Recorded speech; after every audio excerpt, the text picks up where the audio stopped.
Continuamos con las noticias de Directo América en France 24, cuando son las 8 de la mañana en punto en Bogotá, en Quito y en Lima. Repasemos primero los titulares. Tras continuas amenazas de una intervención militar en Irán, Donald Trump dijo que la represión parecía estar disminuyendo frente a las protestas antigobierno. Pero Washington no descarta una acción militar en contra de Irán y está monitoreando la situación tras reportes de al menos 2.500 muertes, según organizaciones iraníes de derechos humanos. Militares franceses y alemanes llegan a Groenlandia. Los aliados de Dinamarca se preparan para ejercicios después en respuesta a las intenciones de Donald Trump de controlar la isla, para, según él, garantizar la seguridad estadounidense. La primera ministra danesa reiteró este jueves su desacuerdo fundamental con Washington. Y Groenlandia fue uno de los temas que mencionó el presidente francés Emmanuel Macron durante su discurso a las Fuerzas Armadas. Destacó la necesidad de un rearme francés frente a las amenazas en Europa e indicó que quería dedicar 36.000 millones de euros hasta 2030 para las Fuerzas Armadas. Tenemos el reporte.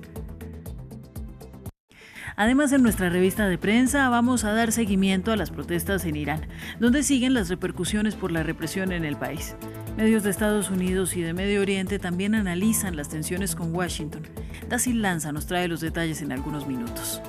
Y en economía hablaremos del panorama de precios en España. En diciembre, la inflación anual fue menor que el dato de noviembre, mientras hoy se conoció que el país ibérico tuvo un récord de turistas también en 2025. Revisaremos estos números en minutos junto a Juan Pablo Lucumí.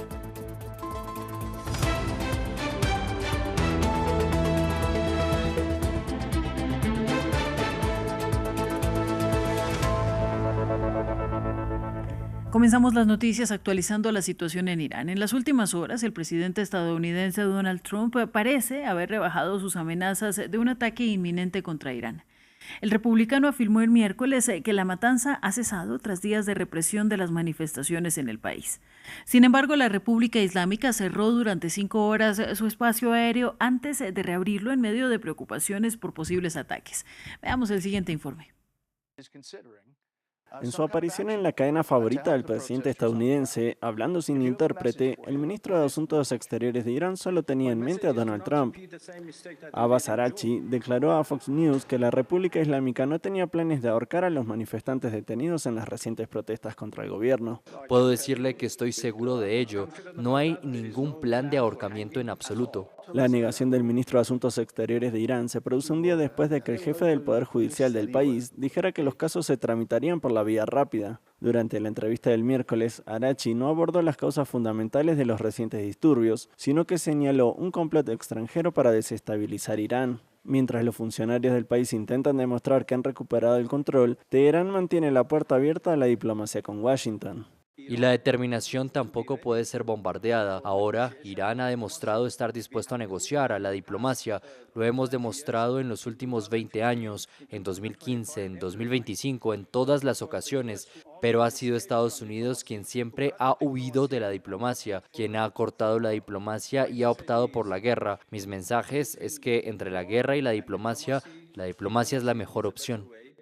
Donald Trump sugirió inicialmente que Washington intervendría si Teherán seguía matando a manifestantes y el presidente ha sido informado de diversas respuestas. Sin embargo, el miércoles moderó su retórica tras, según él, recibir garantías de Irán de que los asesinatos cesarían. No está claro cuáles serán los próximos pasos de Trump después de que se retirara a parte del personal estadounidense de las bases de Estados Unidos en Qatar y las aerolíneas comenzaran a evitar el espacio aéreo sobre Irán. Seguimos con Groenlandia. Dinamarca reafirmó este jueves su desacuerdo fundamental con Estados Unidos tras las discusiones del miércoles con Washington sobre el deseo del presidente Donald Trump de adquirir el territorio autónomo.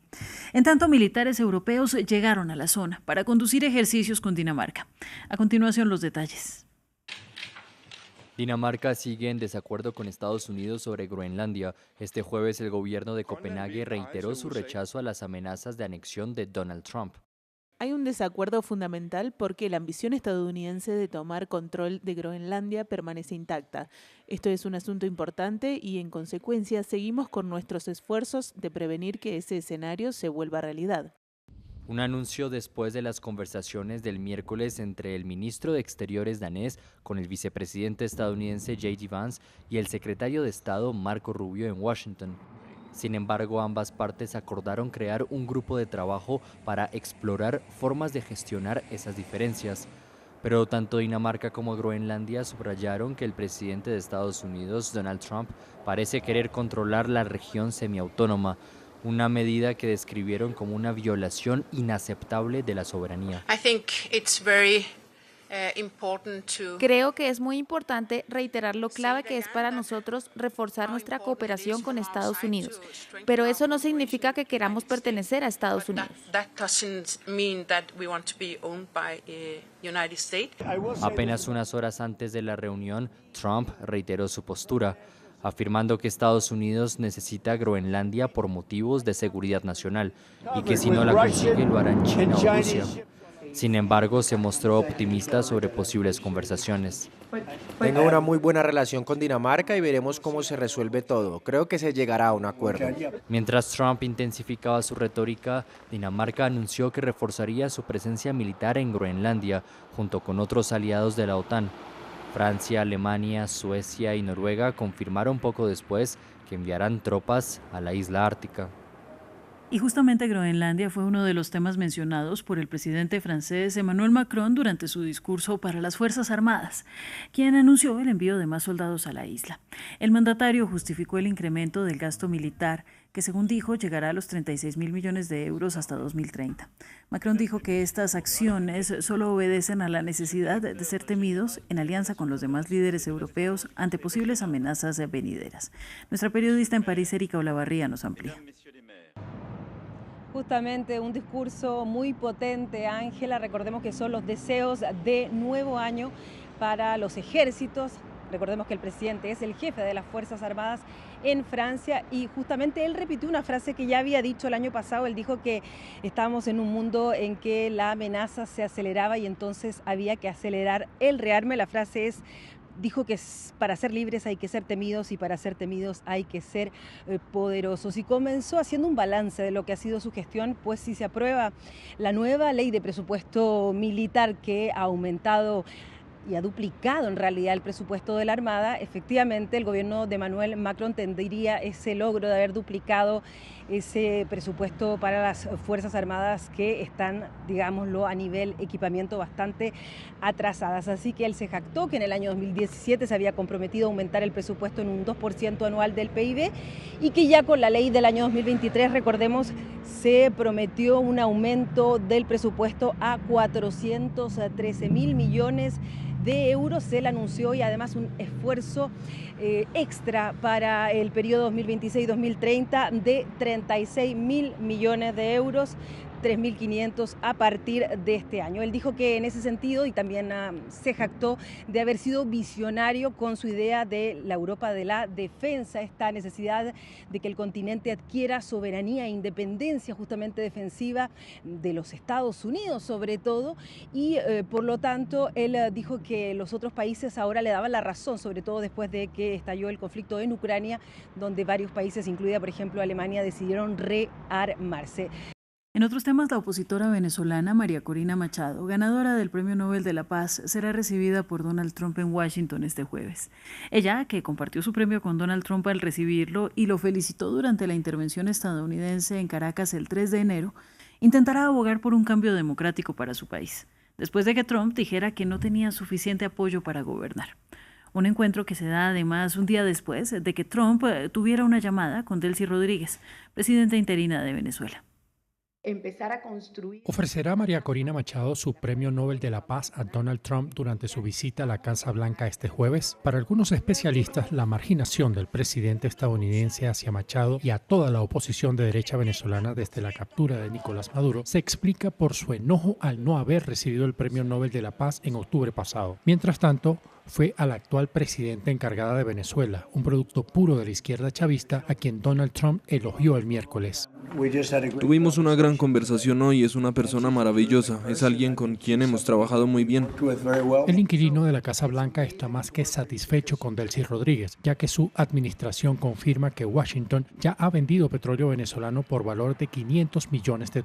Caracas, parece plegarse al dictamen de Estados Unidos y está multiplicando sus gestos de buena voluntad, como es el caso de la liberación de decenas de opositores políticos en los últimos días y de una quincena de periodistas el miércoles. El mensaje es muy claro. El mensaje es una Venezuela que se abre a un nuevo momento político, que permita el entendimiento desde la divergencia y desde la diversidad política ideológica. Desde la captura de su predecesor, la presidenta encargada ha estado caminando por la cuerda floja, moderando su retórica hacia Washington y la oposición, mientras continúa exigiendo la liberación de Nicolás Maduro para mantenerse en contacto con su base electoral que se manifiesta a diario. En Estados Unidos, un agente federal disparó e hirió a un inmigrante en Minneapolis el miércoles en la noche, según funcionarios federales. Un incidente que desencadenó enfrentamientos entre manifestantes y las fuerzas del orden, y que ocurrió apenas una semana después de que un agente de inmigración matara a una mujer estadounidense de 37 años en la misma ciudad.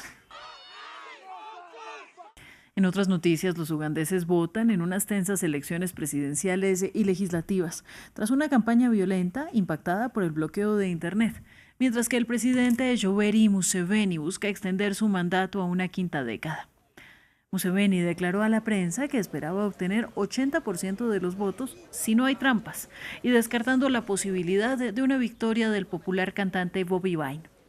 Las elecciones se consideran una prueba de fuerza política del líder de 81 años y su capacidad para evitar la inestabilidad que ha sacudido a sus vecinos de Tanzania y Kenia. De otro lado, Wine, de 43 años y apodado el presidente del gueto por su origen humilde, ha hecho un llamado a los jóvenes indignados por la escasez de oportunidades económicas en un país donde la edad promedio es poco más de 16 años. Y una cápsula de SpaceX que transportaba 4 tripulantes desde la órbita regresó de emergencia a la Tierra por una grave afección médica no revelada que afectaba a uno de los astronautas.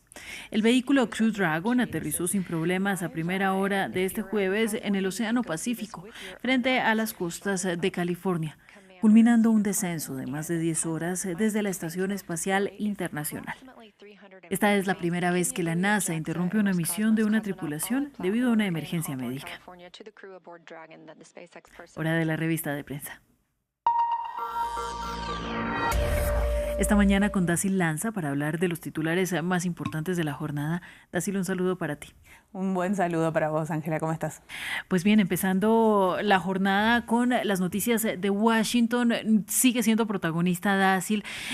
Hay videos de las manifestaciones en el país, en Irán, y Washington Post analiza algunos de ellos que encontraron. Es así, tenemos 4 titulares sobre las repercusiones que siguen habiendo respecto a las protestas en Irán. En este caso, como bien decís, Ángela, empezamos con el Washington Post, que lo que hace es analizar los videos que estuvieron circulando en Internet, y lo que detecta este medio estadounidense es que justamente las fuerzas de seguridad dispararon contra las multitudes que se vienen manifestando desde hace semanas en Irán. Dice el medio estadounidense que hay disparos directos contra multitudes. Esto, según el medio, ilustra la amplitud de la violencia. Por ejemplo, hay 2 casos que podemos citar del Washington Post, que dice que, por ejemplo, en un video se escucha en Teherán que se dispara desde el techo de una casa contra manifestantes, que durante 20 segundos se escuchan estos disparos. Los manifestantes empiezan a huir y gritan consignas como muerte a Jamenei, recordemos el líder supremo de Irán, que después las voces se atenúan y que los disparos se reanudan. A su vez, otro video analizado por el Washington Post ve que hay, se visualizan en esas imágenes que hay en una morgue de Teherán cerca de 100 cuerpos que esperan ser identificados. El Washington Post también consultó con especialistas como por ejemplo de Armament Research Service, que lo que reportan es que a partir de estas imágenes y también por otros casos de represión, lo que se ve es que estas fuerzas iraníes lo que utilizan son armas con munición letal y menos letal contra la población. Recordemos que distintas organizaciones como la Agencia de Noticias de Activistas de Derechos Humanos con sede en Estados Unidos hablan de cerca de 2.500 personas víctimas que fallecieron en estas protestas, pero que igualmente con el apagón de Internet igualmente está siendo difícil reportar en detalle cuáles son la cantidad de muertos. Tenemos igual una serie de medios que hacen reportes, entre ellos Al Mayadin. Sí, Al Mayadin lo que dice, recordemos este medio que reporta el mundo árabe y que tiene sede en el Líbano, dice: la Guardia Revolucionaria de Irán afirma estar totalmente preparada en medio de una guerra híbrida. ¿A qué se refiere? Bueno, la Guardia Revolucionaria, recordemos, es este cuerpo de élite de las Fuerzas Armadas iraníes que nace con la Revolución Islámica en la década del 70 y que además es un factor de poder clave en la República Islámica. Un comandante de esta fuerza, citado por Al Mayadin, lo que dice es que las fuerzas terrestres de este cuerpo de élite están en máxima alerta. Y estas declaraciones llegan después de que esta semana, además, la Fuerza Aeroespacial, dice Al Mayadin, dijeron que la defensa aérea y de misiles de Irán se encuentran en un máximo alerta. También tenemos Al Jazeera. Al Jazeera se centra en las repercusiones en el tablero geopolítico, específicamente en Rusia, porque habla con ex diplomáticos rusos que dicen, por ejemplo, Boris Bondaren, que fue parte de la Cancillería rusa y que justamente dice que Rusia, o desestima la posibilidad de que Rusia se involucre más de lleno en este conflicto en Irán, porque dice que arriesgaría su reputación. Y según otro experto ruso también destacado en Irán, que es citado por Al Jazeera, lo que dice es que la embajada rusa en Teherán habría informado a Moscú de que las protestas disminuyeron y que Moscú cree que no hay una amenaza dentro de Irán.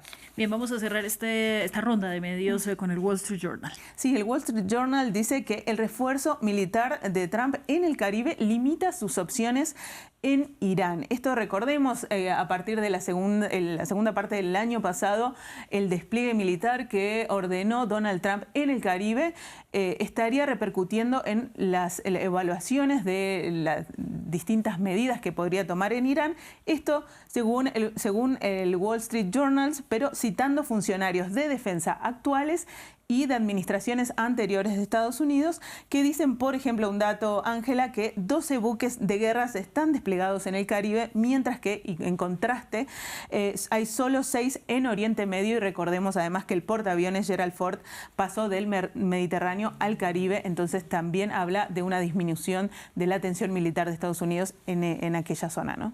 Bueno, bien interesante. Vamos a dejar por el momento Irán de lado, vamos a Gaza ahora. La administración Trump anunció el día de ayer el inicio de una segunda fase del acuerdo muy frágil entre Israel y Hamás, pero al tiempo hay nuevos informes sobre los efectos de la guerra en Gaza. Hablemos de esto. ¿Qué es lo que dice la prensa? Bueno, empezamos con Axios, este portal que justamente lo que hace es no detenerse en lo que se anunció ayer respecto a esta idea de un comité tecnocrático para Gaza que gobernará Gaza, sino que también se centra en otro aspecto de esta segunda fase que tiene que ver con la agenda de la desmilitarización de Hamás en Gaza. Según Axios, Estados Unidos y los mediadores, países mediadores como Qatar y Egipto, estuvieron en contacto con Hamás y ayer, justamente 2 funcionarios estadounidenses informaron a Axios, entre otros medios, que Hamás indicó en privado que está dispuesto a aceptar el plan de desmilitarización estadounidense y que este plan además sería gradual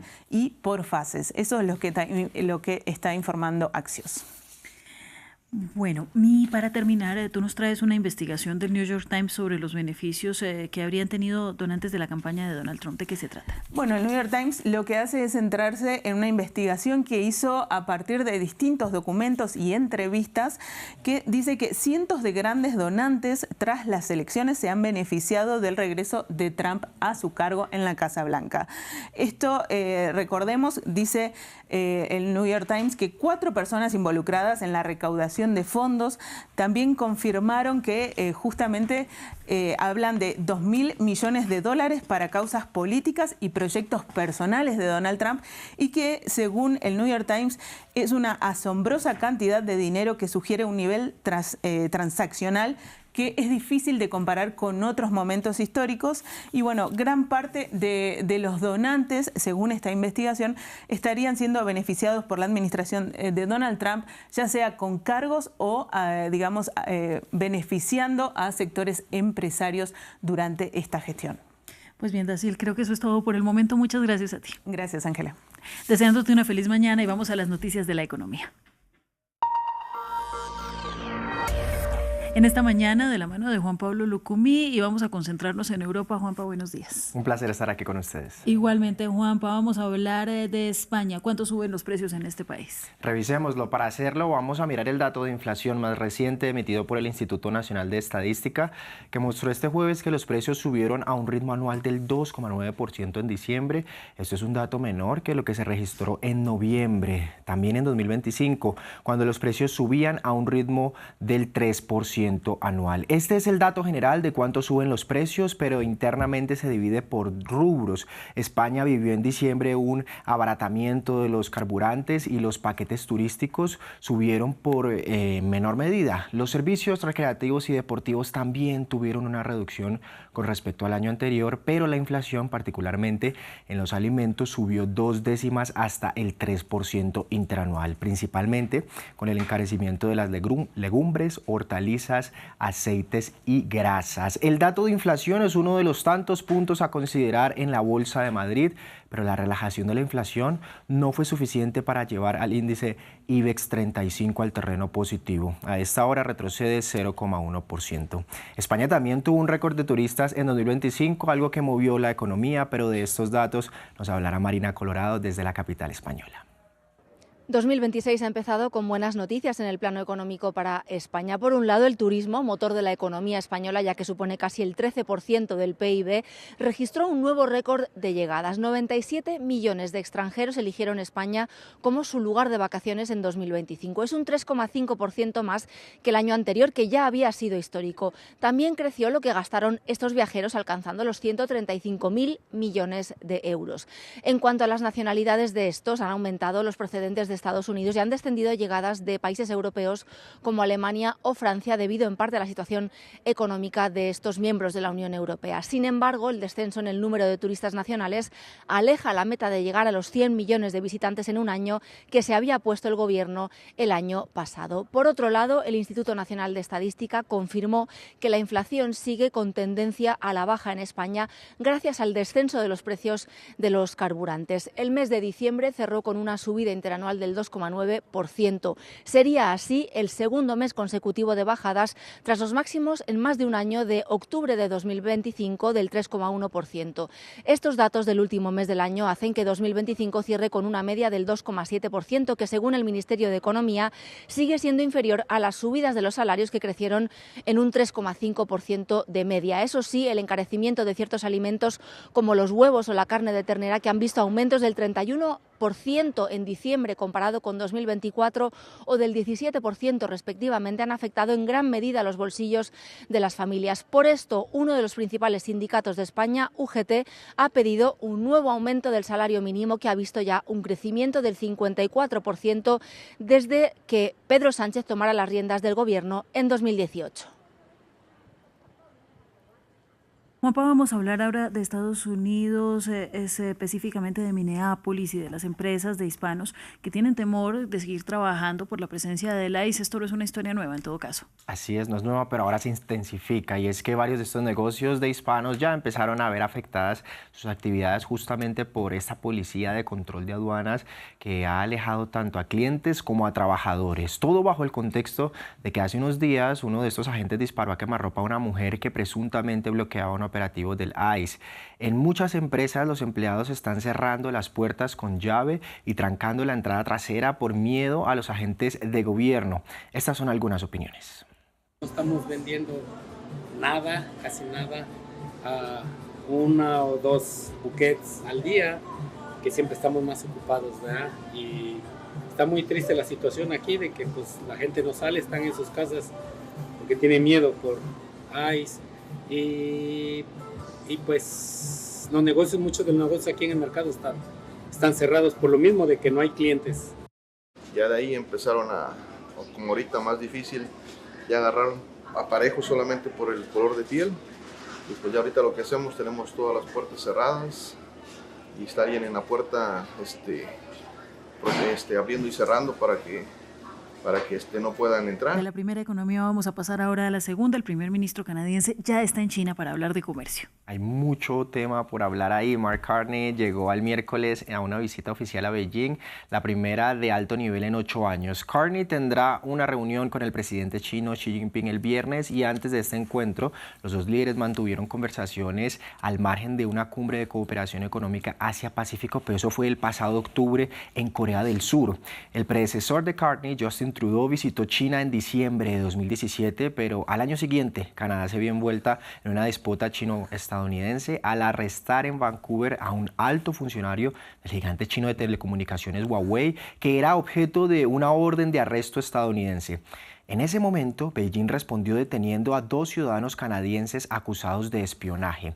Recientemente, Ottawa también ha acusado a China de interferir en las elecciones canadienses y todo también gira en torno al nivel comercial, porque pareciera que Carney, lo ha dicho en diferentes momentos, pues estaría dejando la espalda o dando la espalda a Estados Unidos para poner la cara a China, tema también, por ejemplo, de autos eléctricos y demás. Bien, vamos ahora a los indicadores. Es momento de las bolsas. Revisamos el premercado de Wall Street, que opera en terreno positivo previo al campanazo de apertura. Mientras Wall Street se prepara para abrir, revisamos cómo fue el cierre en las principales economías de América Latina. Brasil y México subieron considerablemente en la bolsa, por encima del 1%, mientras el retroceso de Argentina también fue brusco, casi del 3% negativo. Y para el cierre, tu cifra. 1.600 puestos de trabajo que planea cortar en Suecia el gigante sueco de telecomunicaciones Ericsson, bajo el plan de mantener sus esfuerzos por aumentar la eficiencia operativa. El fabricante de equipos de telecomunicaciones es uno de los 3 mayores proveedores de redes móviles del mundo, junto con la china Huawei y la finlandesa Nokia. Ericsson cuenta actualmente con más de 90.000 empleados en todo el mundo, de los cuales unos 13.000 están en Suecia. Es decir, que este recorte representaría el 12,3% de la fuerza laboral del país nórdico. Varias empresas, sobre todo de telecomunicaciones, están en estos recortes. Siempre es lamentable ver cuando la gente pierde su trabajo. Bueno, Juan Pablo, muchas gracias a ti. Después con mucho más, Ángela. Vamos a la pequeña pausa, ya regresamos con más.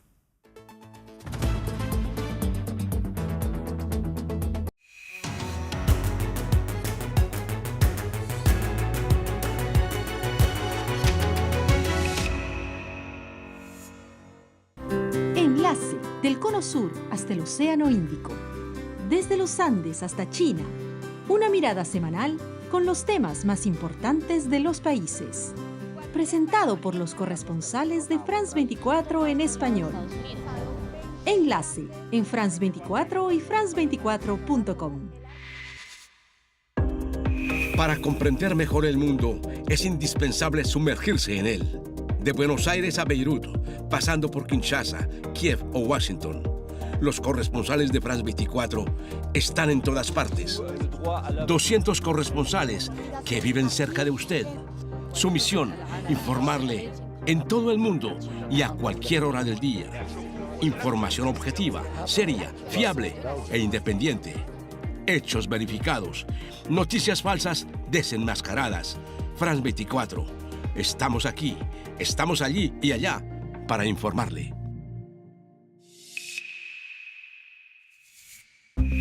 France 24 crece en el mundo digital. Síntesis, análisis y contexto. Siga lo esencial del día, los temas más leídos. Para estar conectado con la actualidad, síganos. France 24, la información empieza aquí.